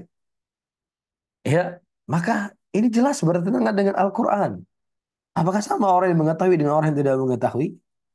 Ya, ini diantara hujah-hujah yang digunakan oleh para ulama. Ya, diantaranya guru kami Syekh Mukbil rahimahullahu taala, ya, beliau berpendapat demikian. Walaupun ada sebagian para ulama seperti saya katakan tadi, kita, ya, tidak menganggap para ulama, ya, tentunya sangat lancang kita mengeluarkan para ulama dari daerah Ahlussunnah ketika mereka berbicara dalam koridor ilmiah. Akan tetapi seseorang menguatkan pendapatnya, silakan. Silakan dia menguatkan pendapatnya asalkan dia punya tanggung jawab di hadapan Allah Subhanahu wa taala. Iya, namun yang paling terpenting, siapa yang menang? Bagaimanapun cara menangnya, ya, maka kita sebagai seorang muslim, sebagai seorang yang bermanhajus salaf, telah datang nas dari Nabi kita sallallahu alaihi wasallam, ya, usikum bittaqallahi azza wa jalla wa sam'i wa ta'ah wa in ta'amara alaikum abdun habasyiyun. Ya, aku wasiatkan kepada kalian untuk mendengar dan taat kepada Allah Subhanahu wa taala, walaupun, ya, mendengar, walaupun yang memimpin kalian budak daripada budak Habasyi. Budak Habasyi, ya, budak itu tidak boleh menjadi seorang pemimpin, orang yang merdeka. Tidak boleh memimpin di orang merdeka. Dan budak juga dia menjadi pemimpin, kemungkinan dia melakukan kudeta. Dan mana kecurangan yang lebih besar daripada kudeta yang dilakukan. Tetapi bersamaan dengan itu, Nabi Shallallahu Alaihi Wasallam mengingatkan kita tetap taat dan patuh kepada pemimpin tersebut. Sehingga Allah alam bisawab, para hadirin dan hadirat, tidak ada masalah untuk kita beristikharah, istikharah kepada Allah Subhanahu Wa Taala.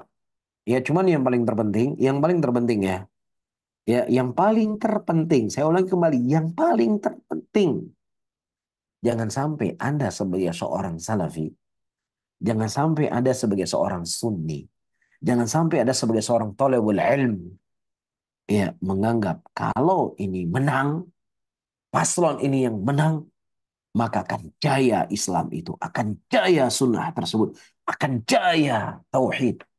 Ya, maka saya katakan, para hadirin dan hadirat, bagaimana sebuah hal yang itu perkara yang ulama yang mengatakan mengambil dorot yang paling kecil, dan sebagian ulama mengatakan itu hal yang terlarang, haram dalam agama, akan menguatkan Islam, akan menguatkan manhajus salaf, akan menguatkan sunnah. Dari mana ini semuanya? Sunnah itu akan jaya dengan Al-Quran dan Sunnah Rasulullah Sallallahu Alaihi Wasallam. Muslimin akan kuat ketika mereka kembali kepada agama Allah. Rasulullah mengatakan, "Idza tabayatum bil 'inah wa akhadtum adnabal baqar wa raditum bizara wa taraktumul jihad." Kalau kalian melakukan jual beli dengan cara riba dan kemudian kalian sibuk dengan ekor-ekor sapi kalian dan sibuk dengan perkebunan kalian dan kalian meninggalkan jihad di jalan Allah, Allah akan berikan kepada kalian kehinaan. Dan kehinaan itu gak akan dicabut oleh Allah sampai kalian semua kembali kepada agama Allah. Kembali mempelajari Al-Quran, kembali mempelajari sunnah, dan mempraktekkan dalam kehidupan kalian. Meninggalkan riba. Ya, nah sekarang politik yang mana yang mereka mengaung-ngaungkan untuk membasmi riba? Mana? Ya, jadi Anda jangan berlebih-lebihan. Anda jangan lebay. Ya, Islam, muslimin akan kuat dan kokoh dengan tauhid tegak. Allah mengatakan perubahan akan terjadi dengan tauhid. Allah katakan dalam Al-Quran, "Wa'adallahu alladhina amanu minkum wa amilus salihat la yastakhlifannahum fil ardi kama istakhlafal ladhina min qablihim." Allah telah berjanji kepada orang beriman dan beramal soleh. Ya, akan diberikan kepada mereka kepemimpinan sebagaimana orang-orang terdahulu diberikan kepada mereka kepemimpinan. Dan Allah akan kuatkan agama yang mereka ridhoi dan Allah akan berikan kepada mereka keamanan diganti dengan ketakutan. Kapan itu? Ya budunani la yusyriku bi syai'ah. Dengan mereka menyembah hanya kepadaku kata Allah dan tidak menyekutukan aku dengan sesuatu apapun. Dan saya ingin bertanya kepada antum semuanya, mana di antara politik yang isi politiknya adalah mengajak manusia beribadah hanya kepada Allah, menjauhi segala bentuk-bentuk kesyirikan? Tunjukkan kepada saya. Ya, oleh karena itu ketika Anda berpandangan dengan pandangan politik, silakan. Tetapi jangan Anda menggunakan embel-embel Islam. Apalagi embel-embel sunnah. Apalagi embel-embel manhaj salaf. Ya, kita khawatir ini akan lebih besar pertanggungjawaban kita di hadapan Allah Subhanahu wa taala. Wallahu a'lam. Barakallahu fikum.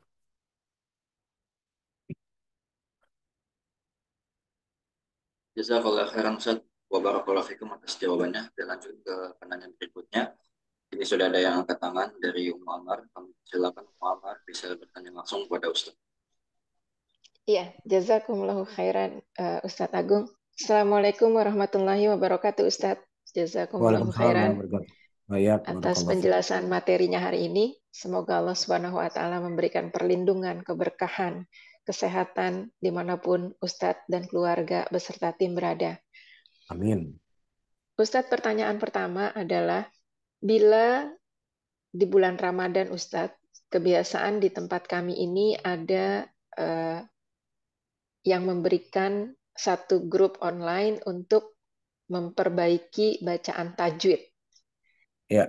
Yang jadi pertanyaan, apabila kami sudah cukup lancar membaca Al-Quran bersendirian, sudah mengenal hukum-hukum tajwid, walaupun masih ada kekurangan kiri kanan, apakah sebaiknya kita membaca Al-Quran sendiri untuk mencapai target misalnya khatam, atau bergabung dengan grup-grup yang misalnya untuk memperbaiki bacaan?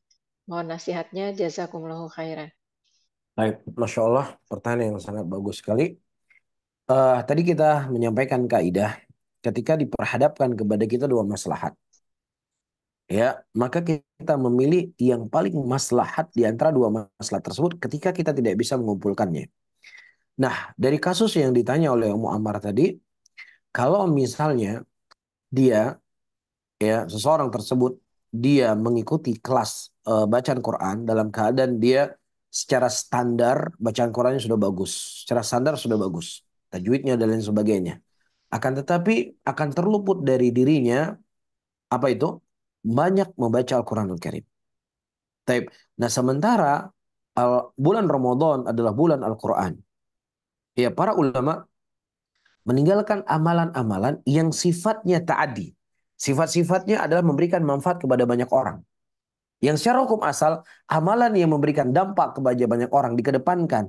Tetapi dikhususkan di bulan Ramadan. Karena bulan Ramadan adalah bulan qiraatul Quran. Memperbanyak membaca Quran. Sebagian para ulama, Al-Imam Syafi'i, khatam Al-Quran sebanyak 60 kali dalam bulan Ramadan. Maka tentunya dalam kondisi seperti ini, dengan memperbanyak membaca Al-Quran, ya itu lebih baik. Tapi kalau seandainya tidak mengganggu, ya untuk dia juga memperbanyak baca Quran, maka kalau dia bisa mengumpulkan dua kebaikan, maka lebih baik. Tapi kalau dia tidak bisa mengumpulkan dua kebaikan tadi, maka dia memilih mana yang lebih maslahat. Dan yang paling bermaslahat di bulan Ramadan adalah memperbanyak membaca Al-Quranul Karim. Wallahu a'lam bishawab. Masya Allah. Ya Ustadz, jazakumullahu khairan. Pertanyaan kedua Ustadz. Nah. Assalamualaikum warahmatullahi wabarakatuh. Ustadz, apabila kita mempunyai zakat mal yang kira-kira jumlahnya bisa untuk membeli satu motor misalnya, atau membeli satu gerobak usaha. Apakah sebaiknya kita memberi kepada satu orang tersebut bila satu orang tersebut sebenarnya dia kepala keluarga yang menjadi tanggungan dia ada istri dan anak-anak, juga orang tua, ataukah kita berikan kepada orang lain atau mustahik yang lain, tapi dibagi-bagi? Bagaimana nasihat Ustadz atas kondisi yang seperti ini? Jazakumullahu khairan. Baik, para hadirin dan hadirat, pertanyaan juga sangat bagus sekali sesuai dengan hal yang kita sampaikan tadi. Nah, di sini ya, memberikan zakat kepada satu orang itu maslahat. Dan memberikan zakat kepada banyak orang itu juga maslahat. Ya, kedua-duanya adalah maslahat. Nah, kalau seandainya di antara dua maslahat tersebut kita hanya bisa memilih satu maslahat, maka pilihlah yang paling besar maslahatnya. Ya, misalnya kalau kita memberikan uang yang cukup satu motor tadi, fulan, fulan, fulan, fulan, dan fulan. Ya, dan itu masing-masing mereka hanya bisa makan untuk sehari atau 2 hari. Ya, menambah menu makannya sehari atau 2 hari. Tapi kalau seandainya misalnya kita berikan kepada seseorang, ya, yang kemudian dengan satu orang tadi dia bisa, ya, membeli kendaraan atau membeli gerobak untuk dia berjualan, untuk dia berniaga, yang kemudian insya Allah dengan dia berniaga, ya, orang ini tadi yang tadinya dia adalah orang yang berhak untuk menerima zakat, mudah-mudahan tahun depan dia akan menjadi pemberi zakat. Ya, dia bisa menjadi pemberi zakat. Maka wallahu a'lam bishawab, dohirnya ketika memang maslahat diberikan kepada satu orang dan tidak memudaratkan orang lain, tidak memudaratkan orang lain karena yang diberikan kalau terlalu banyak ya paling cukup untuk makan dan lain sebagainya. Kalaupun dia nggak diberikan, dia nggak akan mati, dia tidak akan memudaratkan dia, paling akan berkurang tapi dia masih bisa hidup. Maka lebih baik untuk diberikan kepada satu orang dan kemudian bisa ia mengembangkan bisnisnya dan kemudian mudah-mudahan dia akan menjadi pemberi zakat ke depannya. Tapi kalau seandainya semuanya serba membutuhkan, kalau kita nggak berikan, semuanya nggak makan dan akan memudaratkan mereka, maka dalam kondisi seperti ini ya tentunya dibagi sama rata itu akan lebih baik. Tapi Allah alam bisawab. Ya, Masya Allah. Ya Ustadz, jazakumullahu khairan. Pertanyaan selanjutnya Ustadz. Assalamualaikum warahmatullahi wabarakatuh. Ustadz, apabila kami yang sudah tua-tua ini Ustadz, misalnya kami sanggup membeli buku kitab-kitab untuk majelis kami Ustadz. Ya. Tetapi daya baca kami ini rendah banget Ustadz. Apakah sebaiknya tetap membeli dan kita berusaha untuk membaca, atau kalau memang sebenarnya ini misalnya usianya udah lanjut banget Ustadz, kita nggak beli tapi beliin orang lain.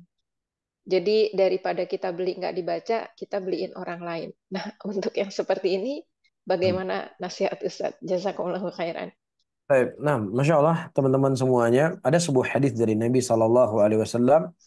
Nah, idza mata ibnu Adam, ketika meninggal seorang anak manusia, maka akan terputus seluruh amalannya, kecuali 3 perkara. Di antara 3 perkara tersebut adalah doa anak yang soleh yang mendoakan kebaikan untuk dirinya. Taib. Nah, di sini para ulama ketika mensyarah hadis ini tidak berlaku hanya kepada anak kandung.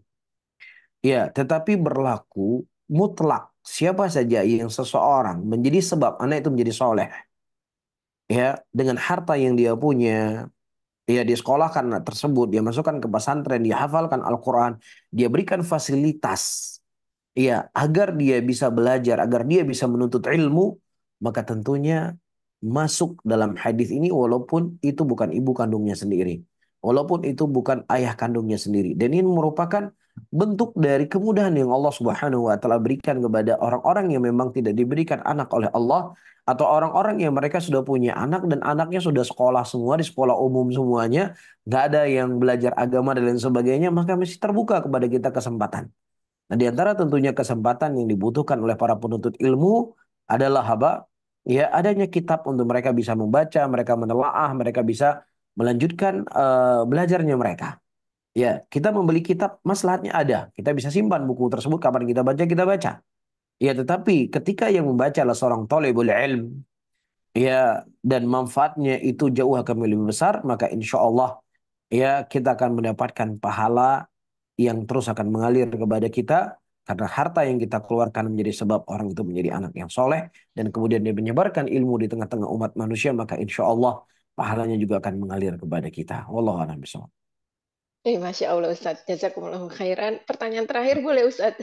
Nah, silakan.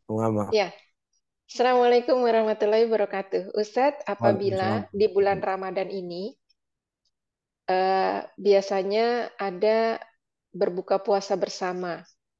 Ketika kita punya rezeki untuk berinfak, apakah bagaimana nasihat Ustadz juga, sebaiknya kita memberikan untuk buka puasa bersama, ataukah kita infakkan kepada, misalnya kita tahu ada orang-orang yang tidak mampu, tapi perorangan misalnya kita berikan kepada mereka, silakan untuk buka puasa atau yang lainnya. Apakah yang lebih baik Ustadz di bulan Ramadan ini? Dan apakah yang dimaksud dalam hadis ini berbuka puasa yang dapat pahala itu hanya di bulan Ramadan, atau bisa juga orang yang berbuka puasa misalnya Senin Kamis atau puasa Nabi Daud? Mohon nasihatnya Ustadz, jazakumullahu khair. Baik, Masya Allah. Pertama perlu kita ketahui hadis Rasulullah Sallallahu Alaihi Wasallam yang beliau menyebutkan bahwasanya orang yang memberikan makanan kepada orang yang berbuka puasa, maka dia akan mendapatkan pahala orang yang berpuasa tersebut. Dan dohirnya wallahu a'lam bishawab, hadis ini adalah mutlak. Nah, sebuah nas itu difahami kepada kemutlakannya sampai datang sesuatu yang mengkaitkannya. Dan sepengetahuan yang saya ketahui tidak datang sesuatu yang mengkaitkan bahwasanya berpuasa itu adalah hanya puasa bulan Ramadan. Ya, nah kalau seandainya tidak ada yang mengkaitkan, yang dimaksudkan adalah puasa bulan Ramadan, maka kapan saja seseorang memberikan makanan kepada orang yang berbuka puasa, maka niscaya dia akan mendapatkan pahala orang yang berbuka puasa tadi. Ini pertama. Kemudian yang kedua, ya mana yang lebih utama bagi kita, memberikan makanan kepada orang yang berbuka puasa, ya atau memberikan bantuan kepada orang miskin, ya yang terkadang bisa saja untuk dia berbuka puasa ataukah untuk kebutuhan dia yang lainnya. Nah, bersedekah di bulan Ramadan adalah hal yang baik, hal yang mulia. Nabi kita Muhammad sallallahu alaihi wasallam disebutkan beliau adalah seorang laki-laki yang dermawan, dan kedermawanannya beliau itu semakin bertambah di bulan Ramadan. Dan kedermawanannya beliau bukan hanya dalam bab untuk memberikan makanan orang berbuka puasa, tapi dalam segala pintu-pintu kebaikan. Ya, maka tentunya dalam hal seperti ini kita bisa menjamak. Ada harta yang memang kita berikan kepada fakir miskin, kepada orang yang membutuhkan. Apakah untuk dia berbuka puasa, apakah dia mungkin untuk modal dia bekerja dan lain sebagainya. Ya, atau dan juga kita bisa memberikan sebagian daripada harta kita kepada ya tempat-tempat yang di situ orang berbuka puasa. Ya, tapi usahakanlah carilah tempat-tempat yang memang di sana kurang makanan. Ya, terkadang kalau kita memberikan makanan kepada apalagi di komplek-komplek perumahan-perumahan yang makannya terlalu melimpah ruah. Ya sudah makanan banyak, orangnya terlalu banyak diet lagi. Nah, akhirnya kita khawatir makanan kita nggak termakan. Ya, maka carilah tempat-tempat yang memang makanan kita itu sangat berharga buat mereka. Ya, ada makanan-makanan buat kita itu biasa, tapi ada sebagian saudara-saudara kita makanan yang di mata kita itu biasa, tapi itu mimpinya mereka. Ya, kita bisa mewujudkan mimpinya mereka dengan memberikan makanan-makanan yang mereka impikan di bulan Ramadan. Maka teman-teman semuanya, doa mereka itu akan lebih tulus, dia doakan kebaikan untuk kita. Tapi kalau kita berikan makanan baik, kita baik, tapi kalau kita memberikan makanan kepada orang yang memang punya kelapangan rezeki, itu hal yang biasa buat dia. Ya, kita ajak orang yang biasa ke restoran bintang 5, biasa buat dia. Tapi antum ajak orang yang fakir, orang yang miskin. Dia mimpi pun nggak pernah makan di tempat seperti itu. Antum ajak dia makan di tempat seperti itu. Itu bahagianya luar biasa. Dia akan kenang terus-menerus. Dan doanya dia akan lebih tulus. Ya, maka dalam konteks yang lain Rasulullah mengatakan makanan yang paling jelek adalah makanan walimahan yang diundang hanya orang-orang kaya saja. Kita boleh memberikan makanan kepada siapa saja, maka carilah orang-orang yang lebih membutuhkan, di tempat-tempat yang lebih membutuhkan, yang mereka kadang buka puasa dengan air putih, berbuka puasa mungkin hanya teh yang tidak ada gulanya, tapi subhanallah ada sebagian muslimin yang baik, yang memberikan makanan-makanan, yang itu makanan mimpi buat mereka, dan kita bisa wujudkan mimpi mereka di bulan Ramadan. Barakallahu fikum. Iya Ustadz, Masya Allah, jazakumullahu khairan Ustadz. Baik, barakallahu fikum.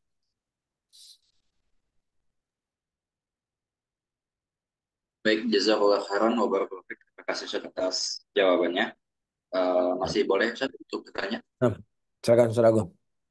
Baik, ada pertanyaan dari salah satu jemaah. Baik, pertanyaan berkata, Assalamualaikum warahmatullahi wabarakatuh. Semisal apabila kita sedang sholat subuh atau ingin melaksanakan sholat subuh dan sebelumnya sudah buang air terlebih dahulu, akan tetapi ketika ingin sholat muncul rasa ingin buang air lagi, sementara waktu sholat subuh sudah mendekati batasnya atau ingin habis. Bagaimana perkara itu seharusnya dilakukan? Mana yang akan didahulukan? Baik, para hadirin dan hadirat yang dimuliakan oleh Allah Subhanahu wa taala, datang nas dari Nabi kita sallallahu alaihi salatu wasalam yang dimana disebutkan oleh Nabi kita sallallahu alaihi wasallam tidak ada salat bagi orang yang mereka apa? Yang mereka menahan air besar dan menahan air kecil. Kalau seandainya memang sakitnya cuma sedikit dan tidak memberikan pengaruh besar dalam salatnya, ya maka dia lanjut sholatnya. Tapi kalau seandainya itu bisa menghilangkan fokus dia untuk sholat, bisa buyar sholatnya dan lain sebagainya, maka di sini dia membuang hajat itu lebih dikedepankan.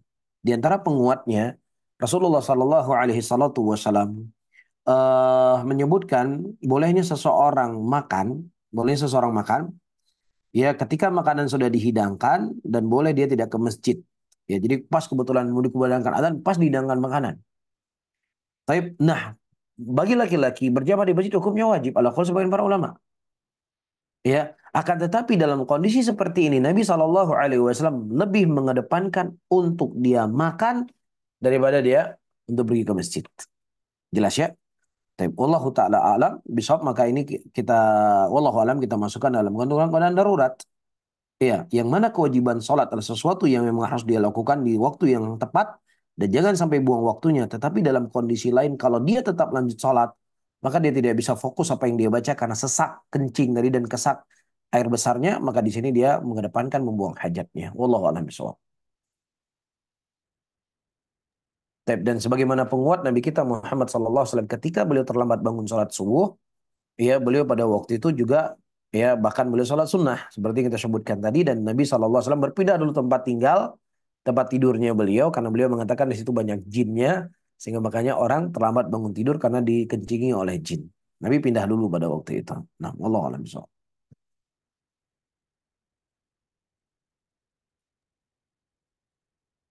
Baik, jazakallah khairan wa barakallahu fiik. Terima kasih Ustaz atas jawabannya. Dan satu pertanyaan terakhir Ustaz, mungkin. Silakan Ustaz Agung. Apabila seseorang melakukan perjalanan safar jarak jauh dan belum mendapatkan kesempatan untuk bisa melaksanakan sholat sementara waktunya sudah masuk karena berbagai alasan, mungkin belum bisa berhenti atau di atas kendaraan seperti pesawat yang tidak ada tempat sholat atau di kendaraan yang lain, dan masuk waktu sholat berikutnya. Kemudian dia sholat jamaah takhir kurang lebih seperti itu. Nah, mana yang dia dahulukan? Sholatnya di waktunya sudah masuk atau sholatnya yang tertinggal di waktu sebelumnya sudah terlewat? Karena sebagian kaum masih banyak bingung, ataupun misalkan sholat asar terlewat masuk waktu maghrib, kan nggak bisa dijamak.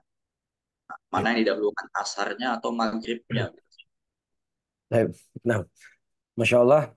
Ya, jadi ada kaidah yang sudah kita baca tadi dan insya Allah akan kita jelaskan pada pertemuan yang akan datang.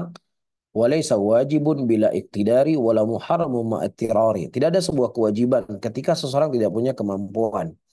Nah, dari antara kemampuan, di antara kewajiban yang harus dilakukan oleh seseorang ketika dia sholat adalah berdiri. Ya, wa qumu lillahi qanitin, kata Allah. Tegaklah, berdirilah engkau untuk Allah dalam keadaan kunut kepada Allah ketika sholat. Ya, sehingga dengan dalil ini para ulama mengatakan berdiri dalam sholat hukumnya wajib. Ya, rukun daripada rukun sholat. Nah, sementara kewajiban ini tidak mampu dia tegakkan karena perjalanan jauh, perjalanan pesawat yang tidak akan mungkin sampai dia kepada negerinya. Maka dalam kondisi seperti ini dia sholat bagaimana mampu dia sholat. Dia sholat duduk, dia duduk. Ya, kalau memang dia tidak mampu untuk berdiri, dia sholat dalam keadaan duduk. Dan jangan sampai dia sampai kepada tempat waktu yang mana ya dia tunggu sampainya besok misalnya. Nggak boleh. Dia harus sholat bagaimana mungkin dia bisa sholat. Kecuali kalau seandainya dia bergerak dari satu kota ke kota yang lainnya, yang dimana penerbangan ini akan sampai di kota tujuannya yang waktu sholat asar misalnya masih ada. Maka dalam kondisi seperti ini dia berniat dengan jamak takhir di waktu atau jamak takhir di tempat yang dia akan tiba nantinya. Tapi kalau seandainya dia tidak akan sampai di waktu sholat asar dan bahkan dia akan melewati asar tersebut, maka dia sholat di atas kendaraan sesuai dengan kemampuan yang bisa dilakukan karena tidak ada sebuah kewajiban ketika seseorang tidak mampu menjalankan kewajiban tadi. Wallahu a'lam bishawab. Baik Ustaz, jazakallah khairan. Terima kasih atas jawabannya Ustaz. Mungkin kita terbacanya Ustaz karena sudah tidak ada yang masuk dan sudah tidak ada yang raise hand dari ikhwas semuanya. Mungkin ada pesan-pesan terakhir yang ingin disampaikan jika ada, silakan. Jazakallah khairan. Para hadirin dan hadirat dimuliakan oleh Allah Subhanahu wa taala. Apa yang saya sampaikan tadi, maka di sini saya perlu tegaskan kembali dan saya juga telah mengucapkan tadi agar tidak disalahfahami ucapan saya. Pembahasan yang kita bahas tentang permasalahan pemilu adalah pembahasan ilmiah di kalangan para ulama kita. Ya, seseorang yang mereka mengambil pendapat para ulama tidak bolehnya, maka tentunya kita tidak boleh mengatakan saudara kita lemah manhajnya, lemah akidahnya, dan lain sebagainya. Atau orang yang dia berpendapat ya membolehkan dari pendapat sebagian para ulama, maka tentunya tidak benar untuk kita mengatakan saudara kita jumud, ya lulusan Yaman memang jumud, memang begini dan memang begitu. Ya maka tentunya ini bukan adab seorang dalam berselisih. Akan tetapi seseorang silakan dia menguatkan hujahnya, dia menguatkan pendapatnya, dia menguatkan argumentasinya. Akan tetapi persaudaraan itu tetap harus dijaga. Ini satu hal yang perlu untuk kita garis bawahi. Dan hal yang kedua, sepengetahuan yang kita ketahui para ulama yang membolehkan dan membenarkan ya pemilu tadi ketika di sana ada dua mudarat dan kita tidak bisa menghindar dan kemudian kita mengambil mudarat yang paling ringannya. Sehingga jangan kemudian kita bablasan, ya kita kemudian melebihi dari apa yang telah difatwakan oleh para ulama kita, sehingga kita menjadikan itu sebagai wasilah untuk tegaknya ini, tegaknya Islam, tegaknya sunnah, dan lain sebagainya. Maka teman-teman semuanya ini hal yang harus kita jauhi. Karena telah menjadi keyakinan kita sebagai seorang muslim, keyakinan kita sebagai ahlussunnah, bahwasanya Islam itu akan tegak dengan Al-Quran, Islam itu akan tegak dengan sunnah Rasulullah, dan Islam itu akan tegak dengan kita kembali kepada agama Allah dan mempraktekkan agama Allah dari hadis Rasulullah SAW yang kita sampaikan tadi. Iya, jadi silakan seseorang mengambil pendapat seorang alim, ya, tetapi ya disitulah kemudian kita juga berhenti. Jangan alimnya berhenti di titik A, kita larinya sudah ke D. Atau larinya sudah ke E, larinya sudah ke F.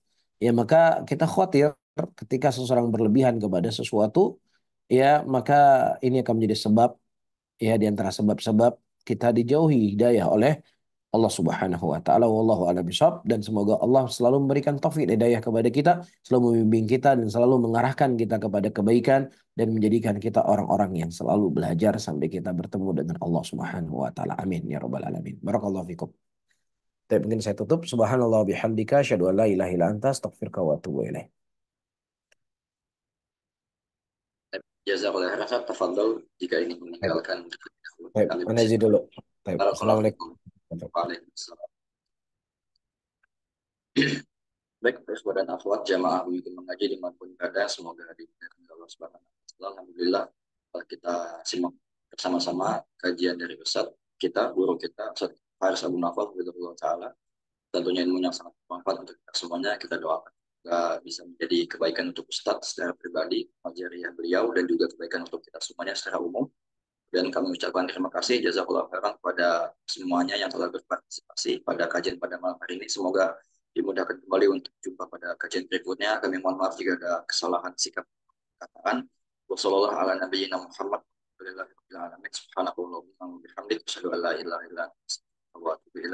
Assalamualaikum warahmatullahi wabarakatuh. Barakallahu fiikum wa jazakumullahu khairan.